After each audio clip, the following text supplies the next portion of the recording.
everybody. Okay, so today I'm going to teach you guys how to get rid of hiccups, or at least how I get rid of hiccups, and it works for me every time.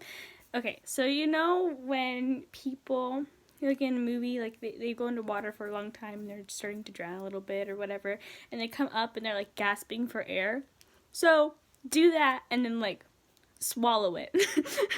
I know that sounds really weird, I know, but if you do that and like you swallow your air and like pause for a few seconds, the hiccups are just gone.